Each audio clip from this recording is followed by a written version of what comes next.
Call the meeting to order.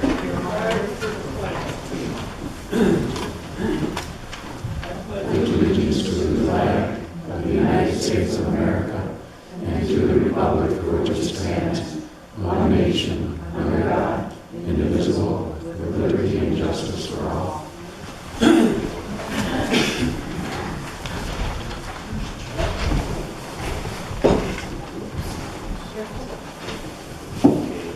Roll call, please. Dagner here, Kramer here, Martin here, Stevens, Wender. Present. We have a quorum.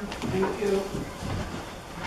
Next would be approve the agenda and stipulated additions, if any. We have one addition regarding the airport manager to attend manager airport planning meeting in Detroit or in Lansing. What's your pleasure, board? Mr. Chairman, I would move we accept the agenda with the one addition.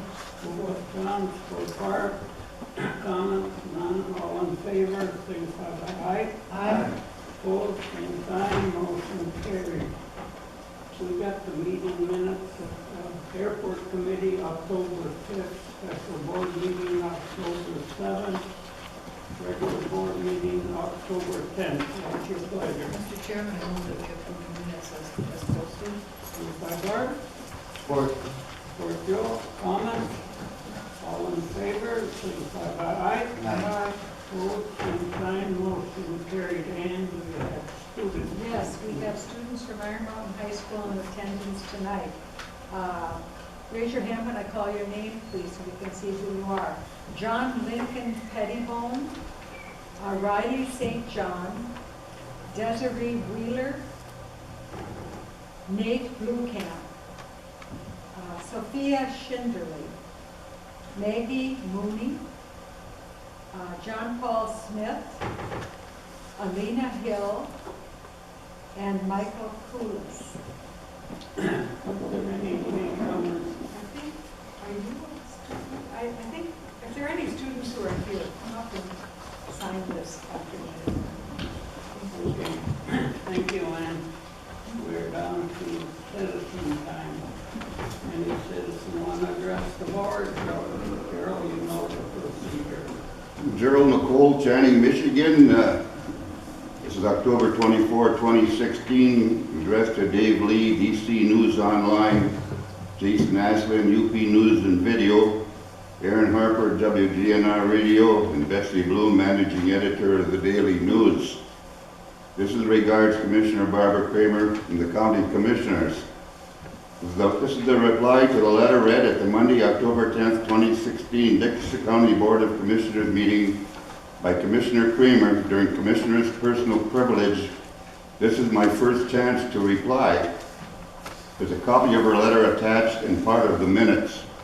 Now, WGNR Radio and the Daily News were quick to pick up on this and make public, and I would request that they do the same with my reply.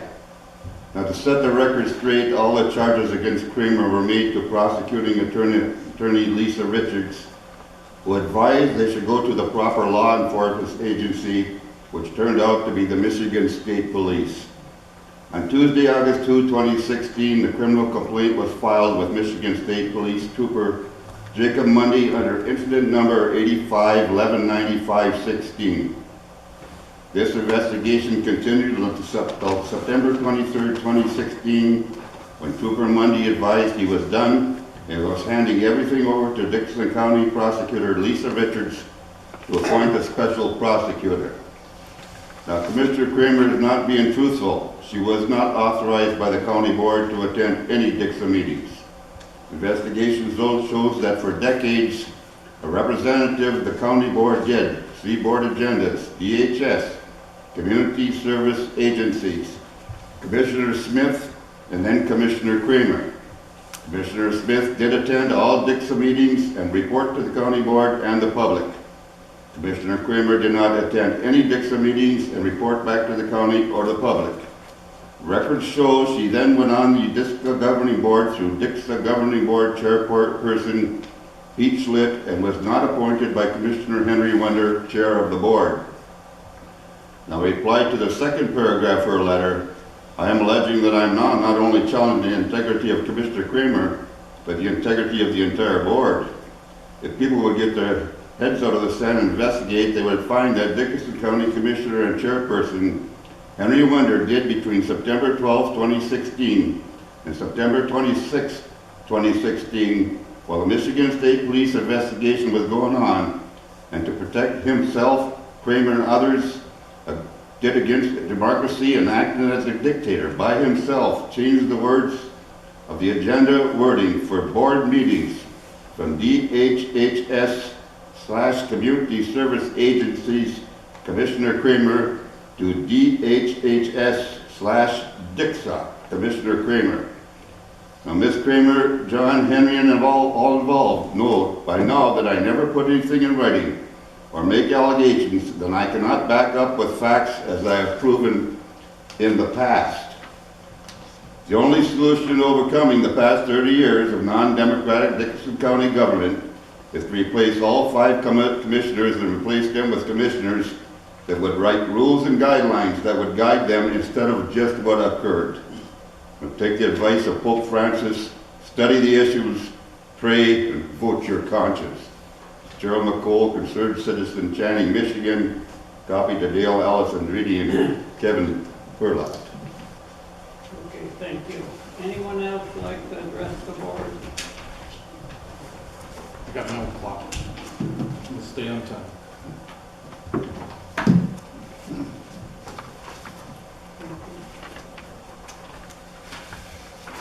Great. Go ahead, yeah, we're waiting. Oh, sorry.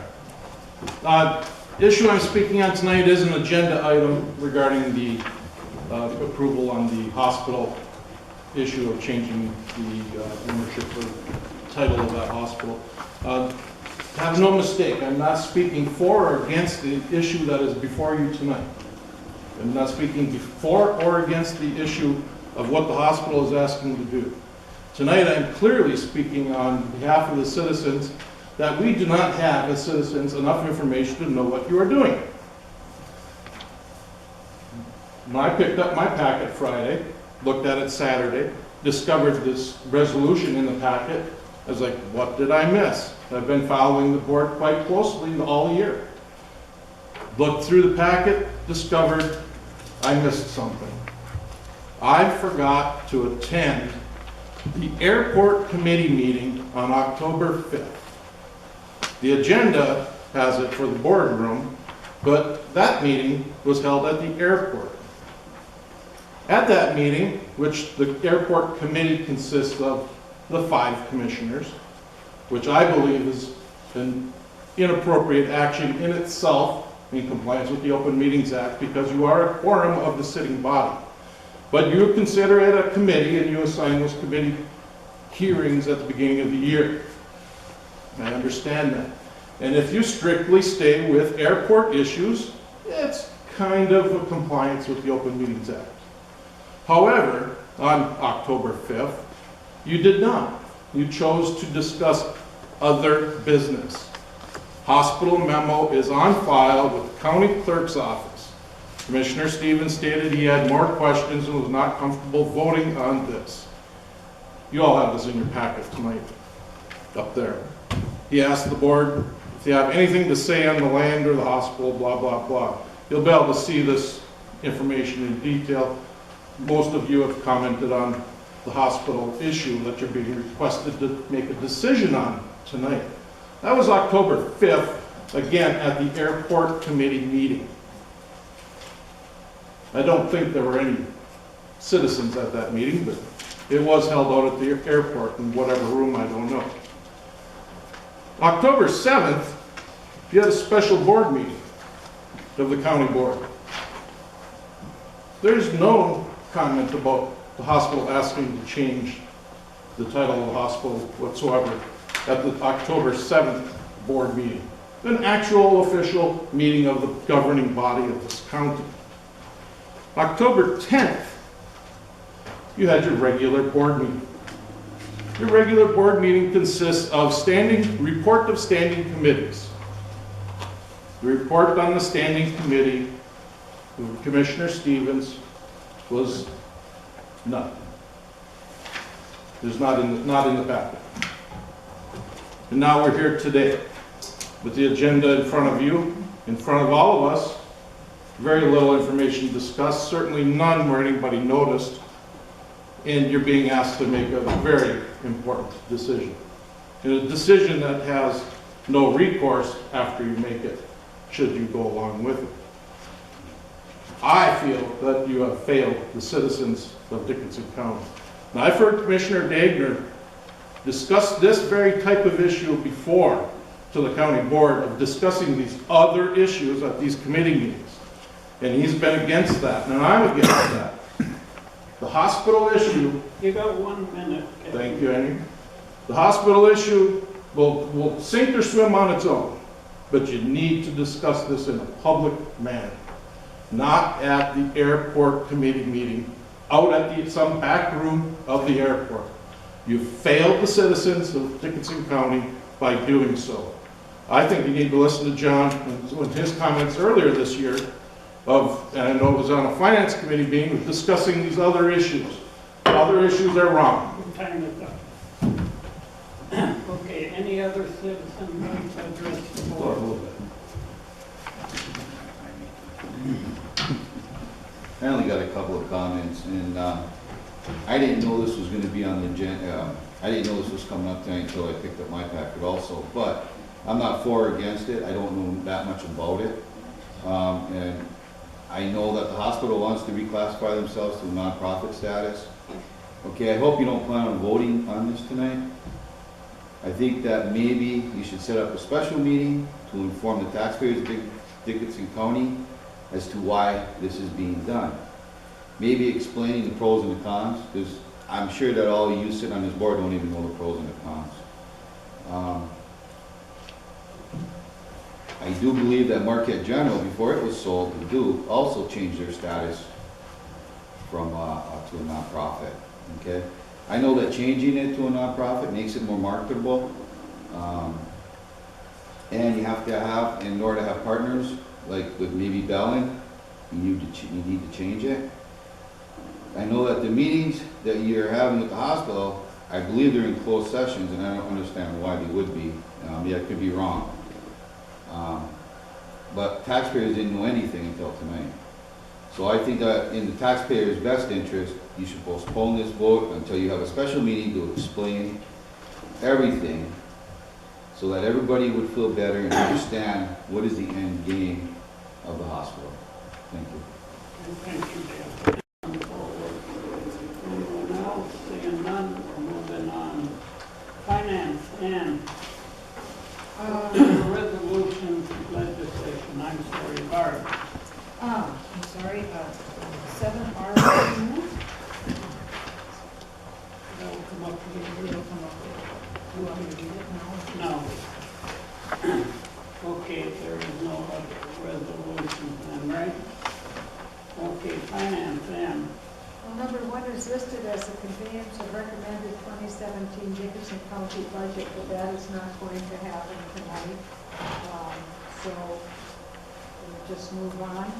Number 2, there's a budget amendment number 4. I move that we approve the budget amendment number 4, which increases the county appropriation to the Emergency Services Fund by $13,000 with funds to be transferred from the sheriff's part-time employees line item in the general fund. moved by Ann. Support. Support Bill. Comment? Any further comments? No. Okay. Dolly, should we have roll call, please? Dagner? Yes. Yes. Martin? Yes. Stevens? Yes. And Wender? All right, motion carried. A95, Barb. No report. Crystal Lake, Y, Barb. No report tonight. How about 6 County, Joe? No report. Planning and zoning, Barb. The Dickinson Conservation District meeting minutes of September 20th are in the packet. Okay, DHS and Dixon. Dickinson Iron County Community Services Agency meeting minutes of September 8th are in the packet. Okay, DI Health, Joe. The Board of Health meeting minutes of September 28th, for the record. There was a meeting Wednesday in Iron River. Okay, North Point and Well, then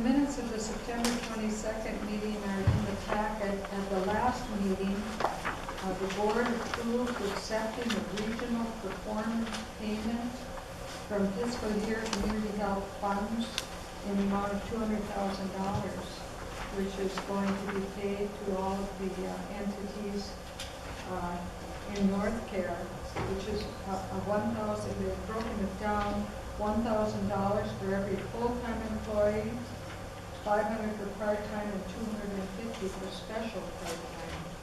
And you'll see that in the minutes of the next meeting. Okay, thank you. Equalization, John.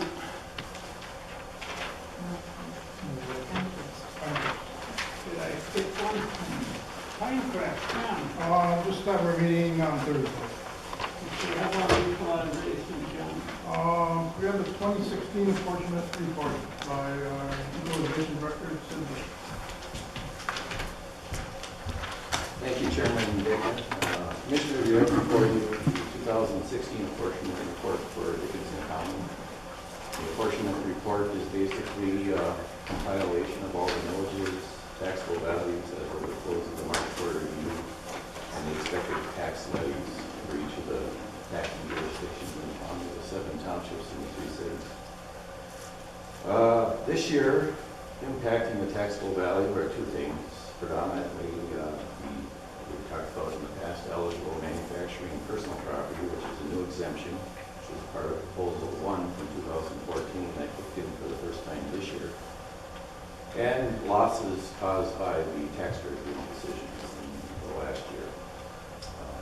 Comparing 2015 to 16, 16 overall taxable value is on the second page, lower left-hand column. 893,100,126. That's down from a year ago, which was just over $1 billion, $1,165,066, or about a 10.7% drop. Again, a bulk of that is eligible manufacturing personal property, which will be reimbursed on to some extent. Just summarizing page 1 for the townships.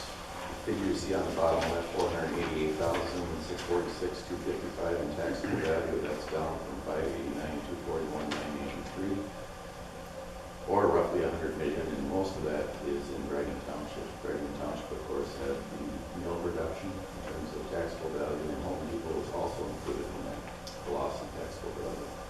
In addition to that, they had a large amount of eligible manufacturing personal property, a lot of which was at the mill. The rest of the townships actually went up slightly, with the exception of School Township. There again, eligible manufacturing personal property at PLP caused that to drop about 5%. They're down from what you see there on the far left, 50,821. That was 53,516 a year ago. New also, well, let's skip over to the cities on page 2.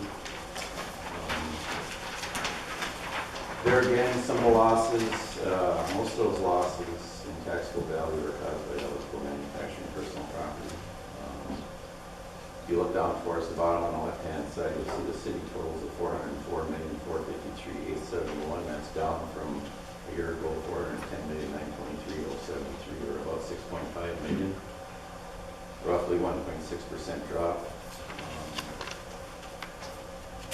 And in millages, what's new for levies this year is under intermediate school district. If you look on the 4th column, I guess on the front page, if you look from the 4th column to the right, you'll see the combined LSD is now half a mil higher than it was a year ago. It's at 2.6324 and 2.1324. That half mil is for special education that was approved in March. Also, on the township extra voted, a change there is in Green, Felch, and West Branch townships. That's part of the Tri-Township Ambulance Authority. They approved a half mil also back in March at the presidential primary. The rest of the millages are pretty much the same across the board. Some exceptions are like in school debt. They went up slightly in some of the school districts. But pretty much everything else on the millages stayed pretty much the same. Page 3 is really a summary of the cities alone, what they levy on their operating and extra voted, some of which is police, fire, and pension, and refuse collection. millages for the most part didn't change too much. Kingsford has gone up some. On the operating, for instance, they show 18 here on this report. A year ago was 17.222. And went up also a little bit on their police and fire attention and extra voted, which I think is for their public works building. Other than that, pretty much the rest of the millages stayed pretty much the same for operating, and a little change in Norway City on their extra voted, but very marginal. Overall, on the levy side, not that much difference. It's down about $27,000 from a year ago. You see it on the far right hand column. What was that? About $27,000 on the levy, on the actual levy on the cities. What you see on the far right hand column is $8,564,210. A year ago was $8,591,395.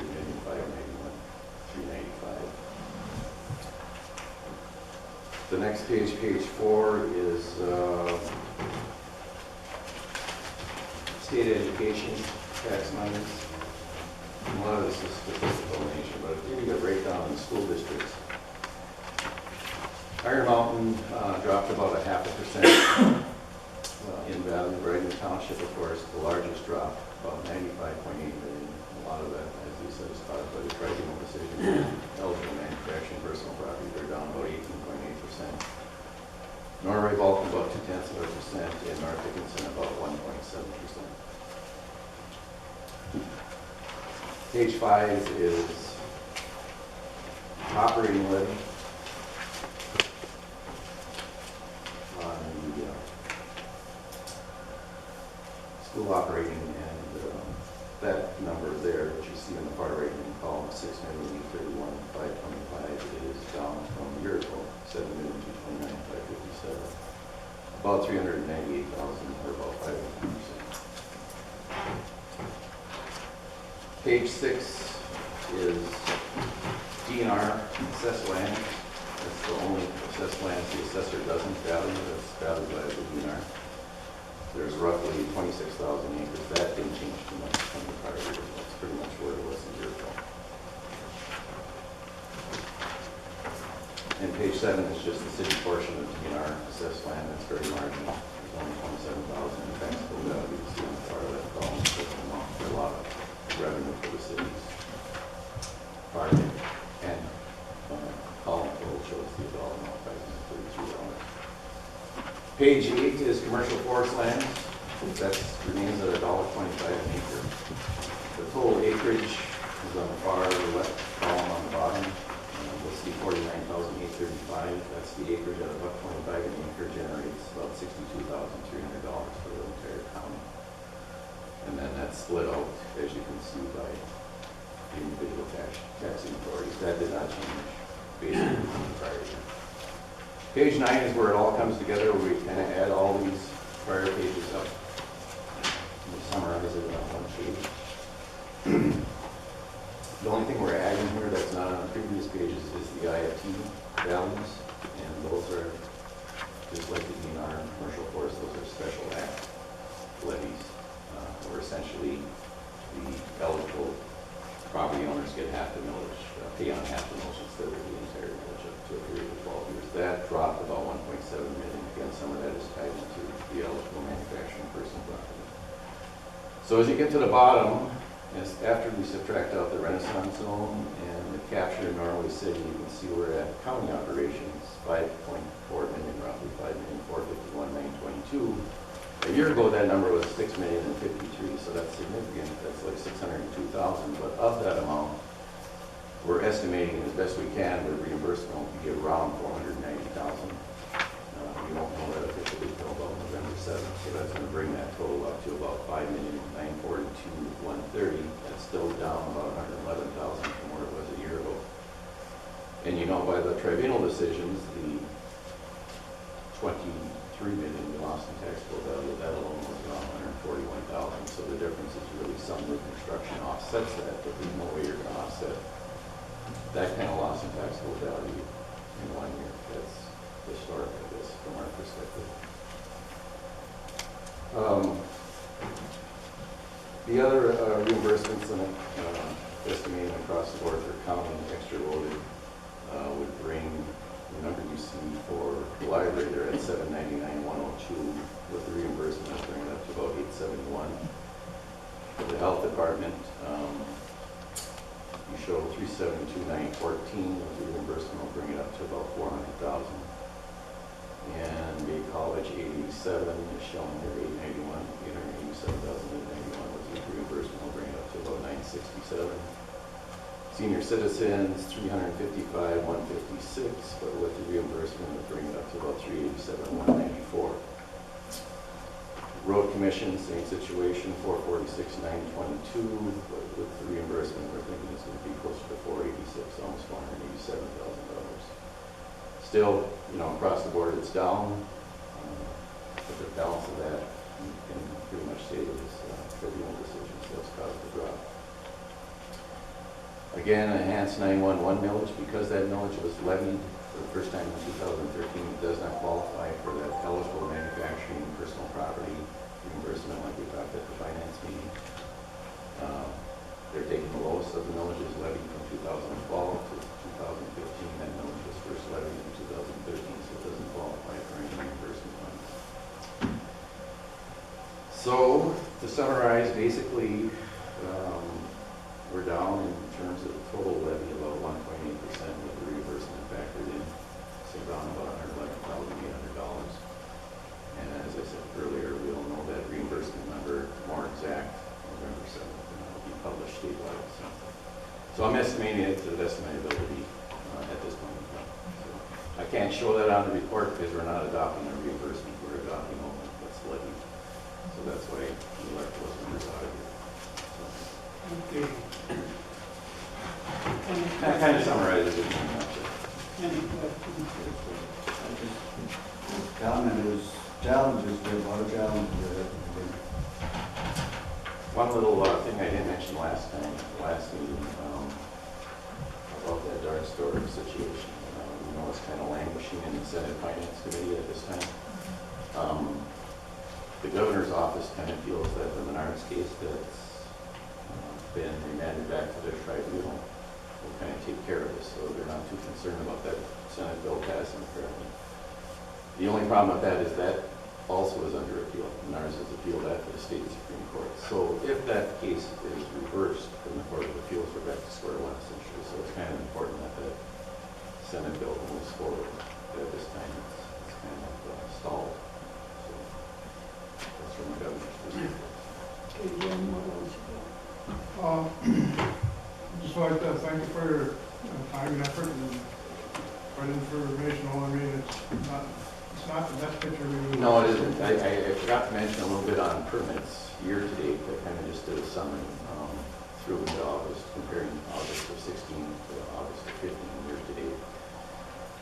And we're kind of on a par. Basically what's gone on in 15 is pretty much going on in 16 in terms of new construction, in terms of housing, garages, pole buildings, that type of thing.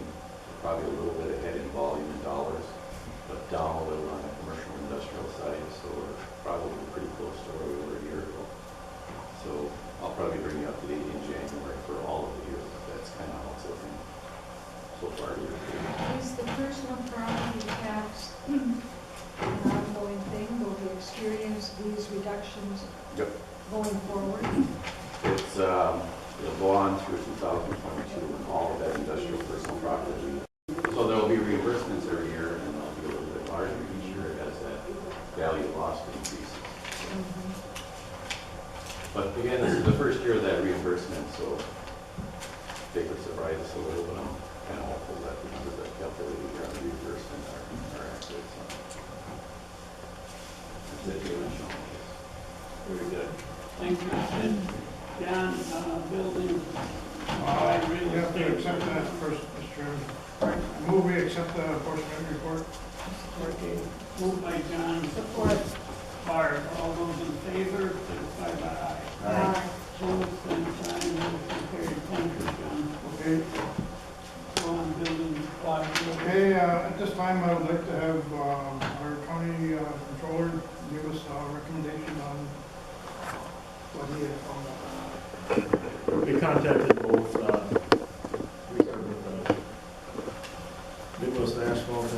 gravel, I did contact them, they cannot do anything this season, it's already getting booked.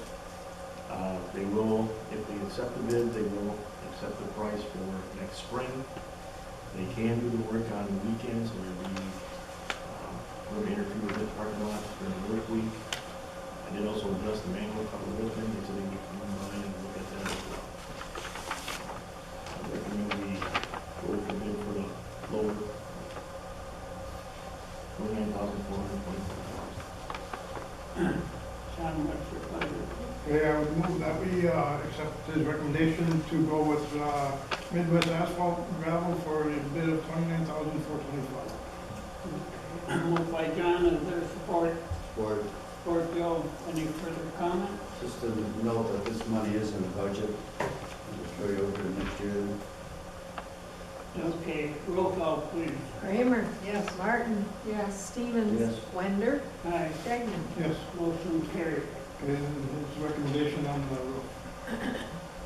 I did contact both Markel and Lake State Roofs. They both have a 20-year warranty on a manufactured warranty. Markel does have a 10-year warranty on labor.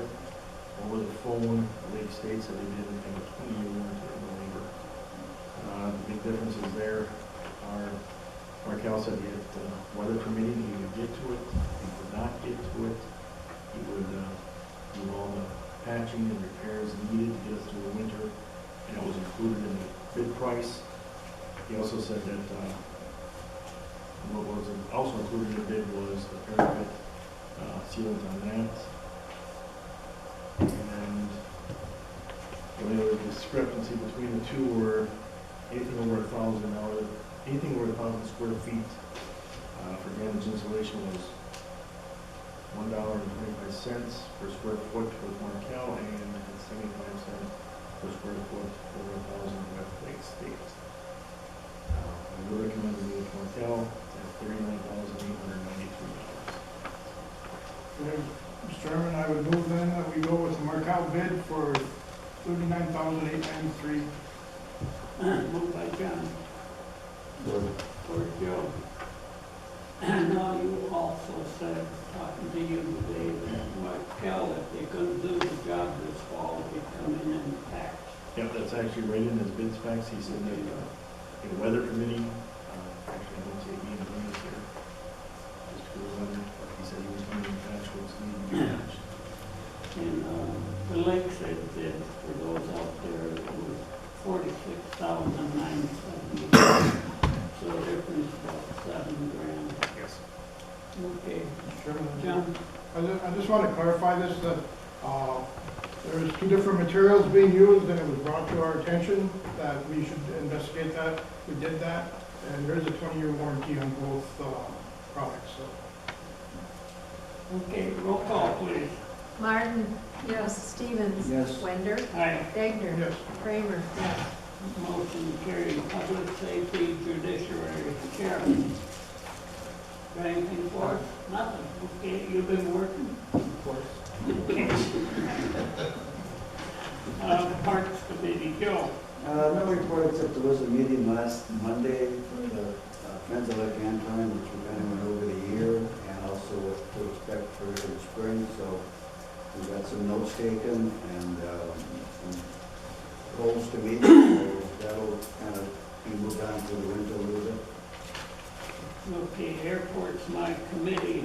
Motion be in order to approve distribution of both parking lot light fixtures to Dickinson County Parks and the Parks Department and the Fair Board. So moved. Move in. Support. Support Bart.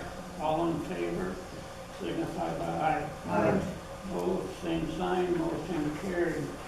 Two, motion be in order to purchase specialty runaway sand from Midwest Gravel in the amount of $4,850. Move Bart. Support. Support John.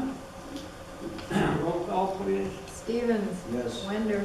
Aye. Degnan. Yes. Kramer. Yes. Martin. Yes. Motion carried.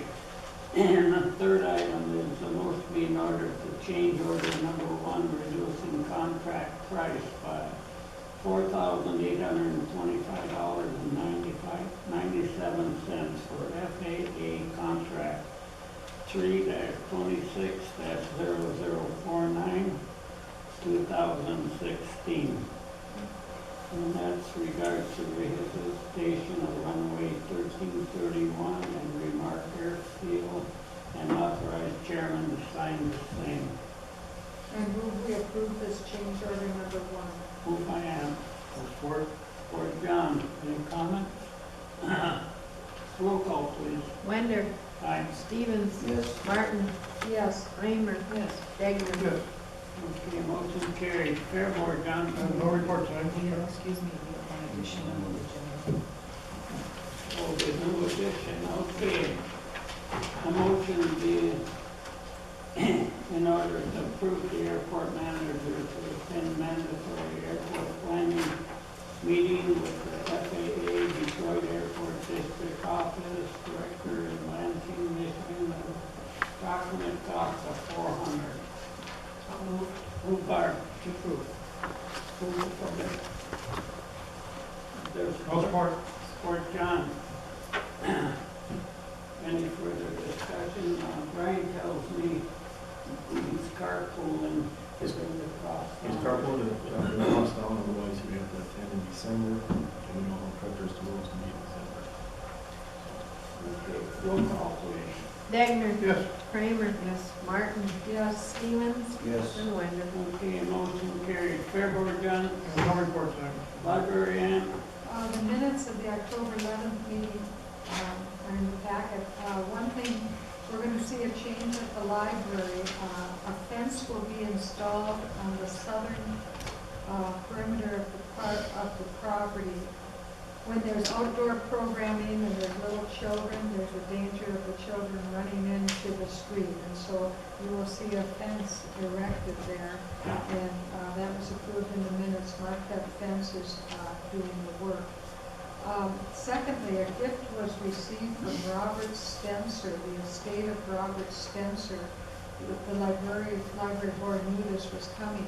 It's in the amount of $40,222.49, and he specifies that these funds must be used for the purpose of purchasing reliable financial publications. okay, anything further? That's it. Employee relations, John. No report tonight, Mr. Chairman. Hospital, Joe. Item number 1. I would have Mr. Bill Libber come up to give us an update on the nonprofit status. What do you want to know?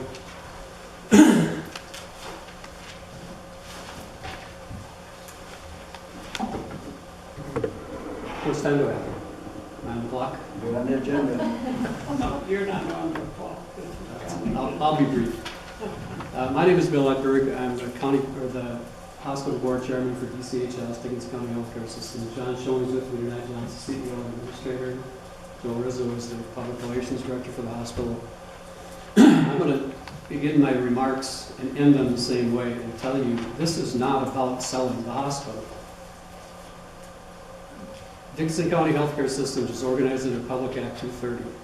Public Act 230 is very restrictive in the kinds of contracts that hospitals can enter into. In fact, the county board could not sell this hospital other than to another Public Act 230 hospital. So this isn't about the county board eliminating their ability to sell the hospital or have a say in the sale of the hospital, because they couldn't do it now. What's happening in healthcare in this country is a transition to population health management. Population health management says instead of the old way of getting paid for services where you show up at the hospital, you have a procedure, insurance or Medicare pays, or individuals pay.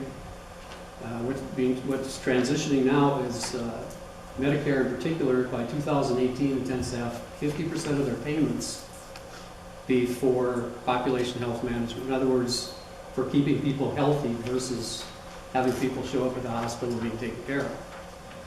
So it's evident to our hospital board, and we've tried to make clear to everybody that is a stakeholder, that we can't do this on our own.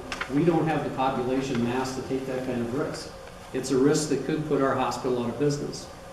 Now, you can see what's happened with, somebody mentioned Marquette Hospital earlier. Well, I agree that the anecdotes about what's happened in Marquette are not positive, but Marquette did that because they didn't have a choice.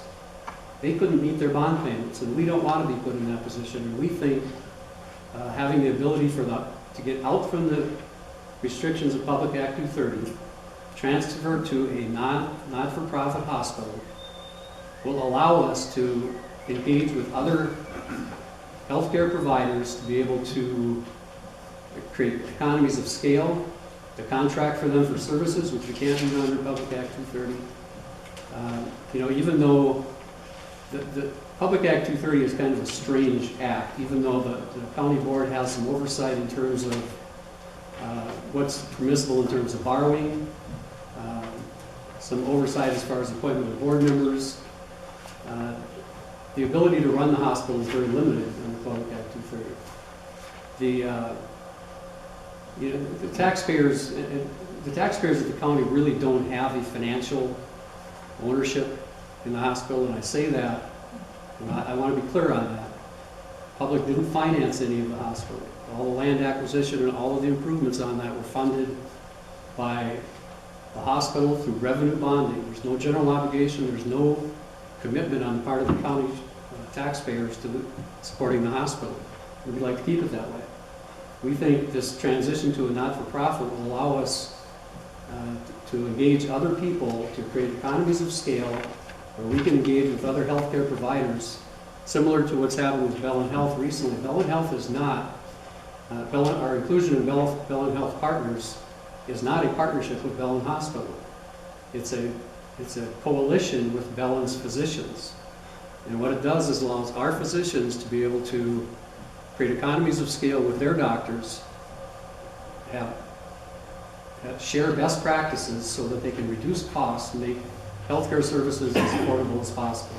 That's what it's all about under population health. You have to be a low-cost provider. But we can't do that without having the option to create financial arrangements with other people. It's as simple as that. So I guess I would end my comments the same way I started. This isn't about selling the hospital. This is our best chance to keep our hospital viable and locally controlled. That's what this is really about. If you look at what's happened with all of the other, not all, a large percentage of the hospitals around the UP have been forced to consolidate with other larger healthcare systems. We haven't had to do that, and it's not our goal to do that. It's our goal to do the opposite. It's our goal to keep the best healthcare that we can afford to have locally in our community and have local control over that those healthcare decisions. That's what this is all about. The resolution the board is being asked to consider tonight is not the final word on any of this. There will be a lot of period for comment going forward. What they're being asked to consider tonight, the transition, the legal work that's required to transition to a not-for-profit status is significant. It involves rewriting articles of incorporation. It involves rewriting bylaws. That's not an insignificant cost to do that. So we wanted to come to the board, make them aware of what this process was going to be, and let them know that if there's any objections at this point to the philosophical goal that we're looking toward, that they be voiced now, because the county board will get to vote on the final articles of incorporation when they're written. The county board will have input into writing those articles. So none of this is intended to be done behind closed doors, but we wanted to make sure we had some kind of philosophical, and that's all this resolution is tonight, is a resolution in support of the philosophy of going down that path of creating of conversion to a not-for-profit status. So finally, this isn't about selling the hospital, folks. This is exactly the opposite. John, Sure.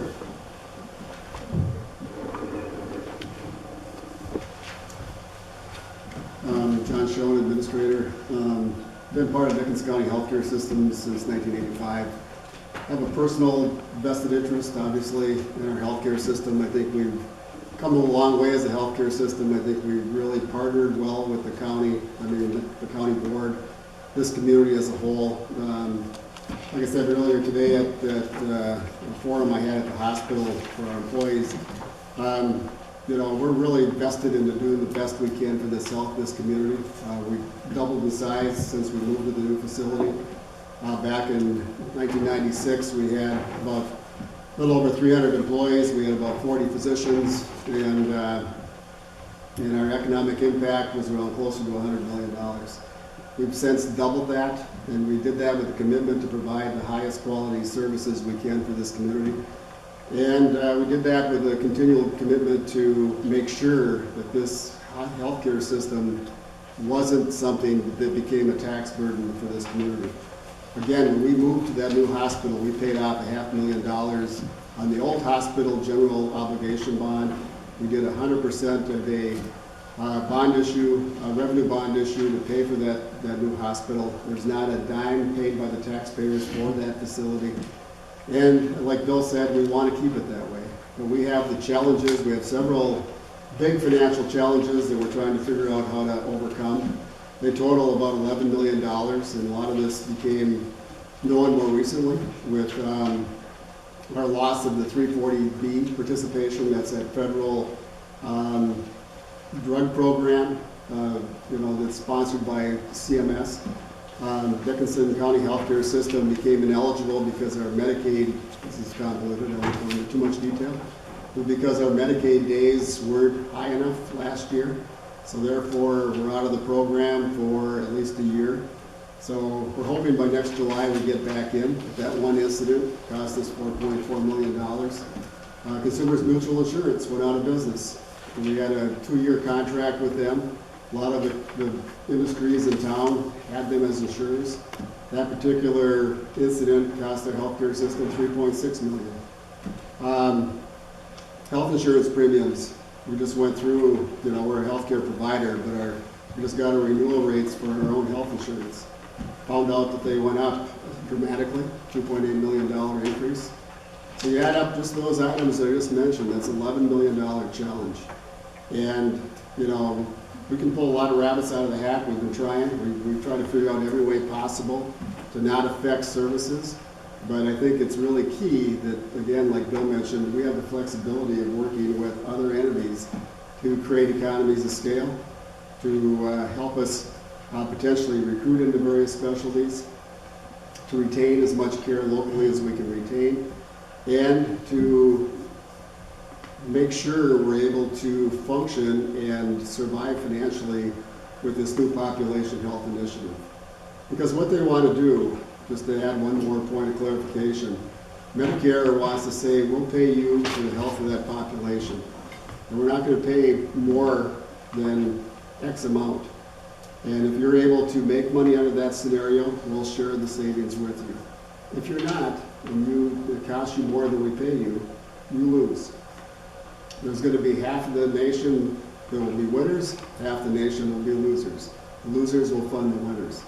So we want to create an entity that allows us to participate with these new reimbursement schemes that we're going to be up against, and to do it where we're a survival and be able to provide health care for this community for the long run. Again, we're not doing this to sell ourselves. We're doing this to give us the flexibility so we can maintain our independence. Because the alternative is, if we can't, we may come back here and say, we better figure out how to do this ASAP before our service levels diminish to the point where we don't have value. And I think that's the key. We want to maintain our independence and maintain our value. We don't want it diminished by our inability to deal with everything that's coming at us. So, unless there's questions, that's all I have. Well, I have a lot of comments, but I think maybe we ought to make, go to the resolution first, and then if anybody wants to comment. Unless you want to do it now. I'd like to have you read the resolution. Before you do, Lisa, you were involved with preparing the resolution, and Mike Salevo, right? I drafted it, Mr. Chairman, utilizing a memo that Bill Edward had drafted and a recent resolution passed by the hospital board, in addition to some of my own information in here that I thought the board and the taxpayers as a whole would like to be informed of. And once I drafted it, Mr. Solano had an opportunity to review it. He suggested some minor changes. Those changes were acceptable to me and incorporated in the final draft. Thank you. Thank you for your help. Go ahead, Bill. All right, this is a little lengthy, so bear with me. Dickinson County Resolution 2016-12. Resolution in support of the DCHS Board of Trustees taking the initial steps necessary for the hospital to move forward with the development of a formal reorganizational plan that will allow DCHS to transition from the Michigan Municipal Health Facilities Corporation to a Michigan non-profit corporation. Whereas Dickinson County Healthcare System is organized under the Michigan Municipal Health Facility Corporations Act, otherwise known as Act 230, and whereas effective March 15, 2016, the Michigan Legislature enacted an amendment to the Michigan Municipal Health Facilities Corporation Act to allow corporations organized under the Act to restructure the corporation as a nonprofit corporation subject to the provisions of the Michigan Nonprofit Corporation Act. And whereas since the passage of legislation allowing corporations organized under Act 230 to reconstruct as nonprofit corporations subject to the provisions of the Michigan Nonprofit Corporations Act, 2 of the 3 remaining Act 230 hospitals in Michigan have converted to nonprofit healthcare corporations. And whereas the DCHS Board of Trustees would like to explore operating options and affiliation models designed to make certain the hospital continues to provide high quality, cost-efficient care for the citizens of Dickinson County and the surrounding area, but its ability to explore these options is extremely limited by the provisions of Act 230. And whereas the DCHS Board of Trustees passed a resolution subject to the approval by the Dickinson County Board of Commissioners authorizing John Schoen, the Administrator and CEO, to take all actions necessary to develop a restructuring plan to restructure DCHS from a corporation organized under the Michigan Municipal Health Facilities Corporations Act to a corporation organized under the Michigan Nonprofit Corporations Act. And whereas DCHS is requesting approval of the Dickinson County Board of Commissioners to initiate the development of a restructuring plan in order to convert to a Michigan nonprofit corporation, which will give DCHS the ability to enhance the utilization of local health care, to gain economics of scale, and to share the upside and downside risk through collaborations with other nonprofit healthcare providers, including but not limited to clinically integrated networks for the purpose of managing operational and financial challenges associated with the new Medicaid ACO payment model and other federal and state regulatory requirements. And whereas the Dickinson County Board of Commissioners will be consulted during the development of the restructuring plan that will include revised articles of incorporation that will provide for ex officio the appointment of at least one member of the Dickinson County Board of Commissioners as a voting member of the Board of Directors of the restructured nonprofit corporation. Now, therefore, be it resolved that the Dickinson County Board of Commissioners does hereby support the DCHS Board of Trustees in taking the initial steps necessary for the hospital to move forward with the development of a formal reorganization plan that will allow DCHS to transition from a Michigan Municipal Healthcare Facility, from a Municipal Health Facility Corporation to a Michigan Nonprofit Corporation. Dickinson County Board of Commissioners. Okay, questions from the board, either John or Bill? Well, I have some comments. If you want to do that, do this first. Well, just so we can discuss this, I would move to approve the resolution 2016-12 in support of DCHS developing a reorganizational plan for conversion to nonprofit corporation status. Moved by John. There's support. Support Barb. Okay, open for discussion. Make no bones about this. This is a decision that is going to affect our facility, our hospital facility for decades. And also, I think it's a vote that this board is probably one of the most important votes we're going to vote on, maybe in our tenure. We had a meeting with the hospital executive meeting just a few days ago. That's why it's on the agenda tonight, so the public is becoming aware of it. We had lots of questions that were answered, and there's a lot of questions to be answered, or to be asked, I should say, and answered. My mind, this is a big deal. I think we got to go slow, we got to be prepared, we have to understand, and we got to come back and let the public know what our thoughts are. This has to be done by July, I believe. So there's a period of time now where that we can work with the hospital board. And I think Bill and John have been very clear as to what this is all about. In my mind, as I think Kevin stated, I have a lot of questions on this. But I think it's something that in today's world we have to explore. It's part of how the future is going to pan out for the hospital system, and as you noticed tonight when Sid came up and talked about the budget, how we have to plan for the future, because the future right now is uncertain. And we have to do what's best, I think, for the community. So that's all I got to say. Comments on the board?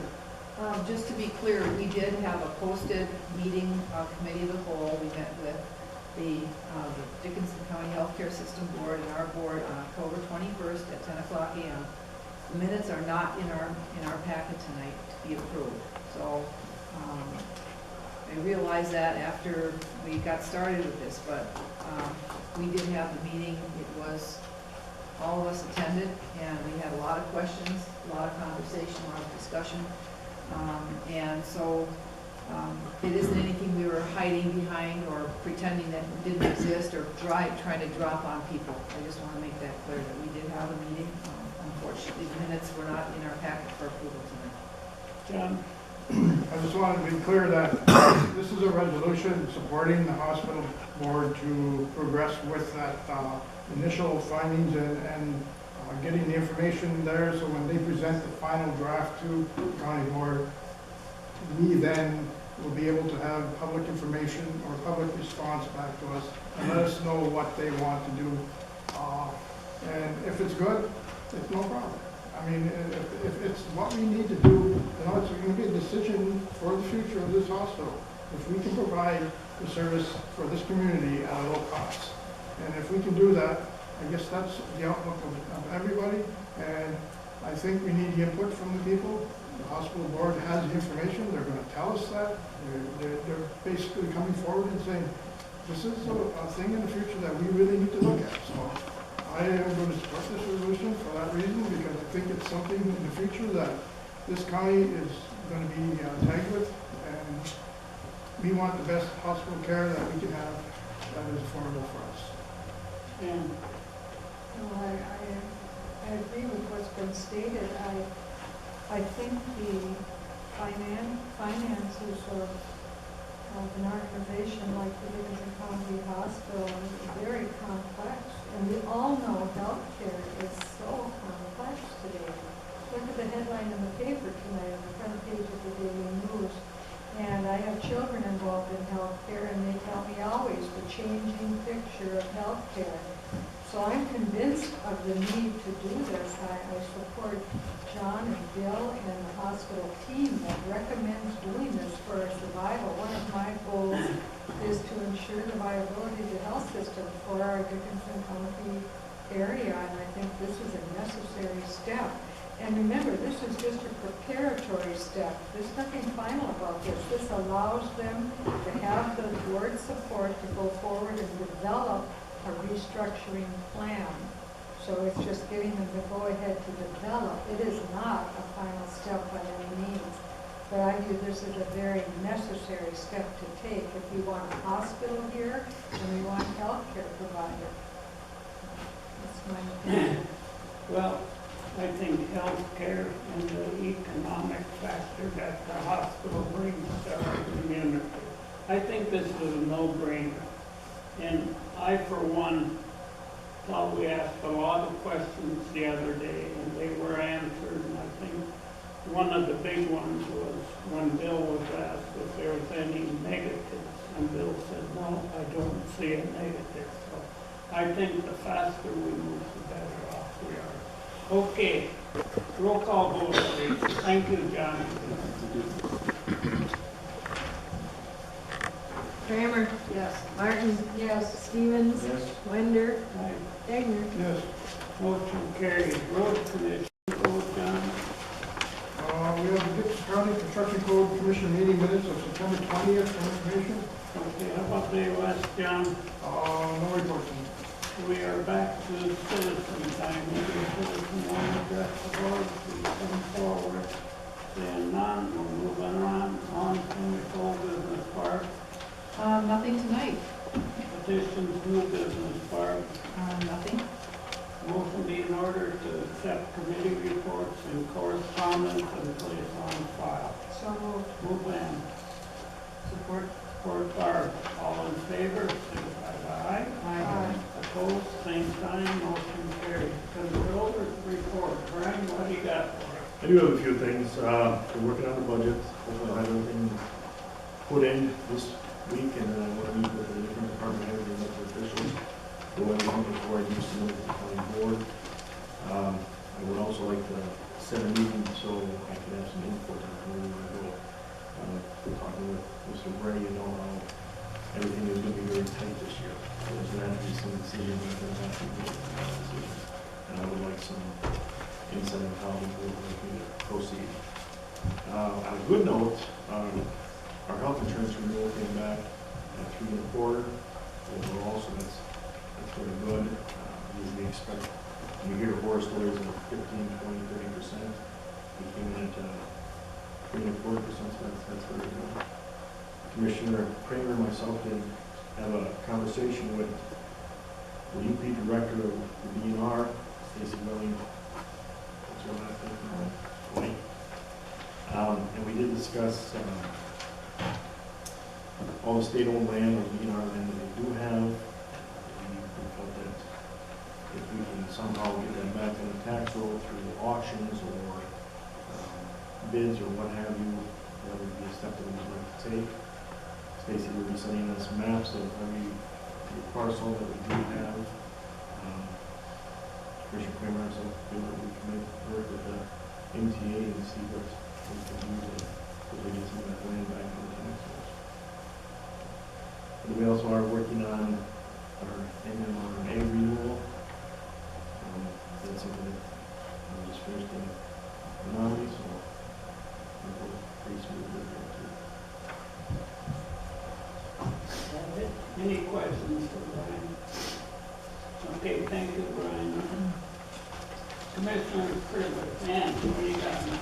Well, I know that we were going to have the budget tonight, but I think this is a big burden to put on the new controller to come in here and look at all of that, and look at the financial picture which Sid talked about.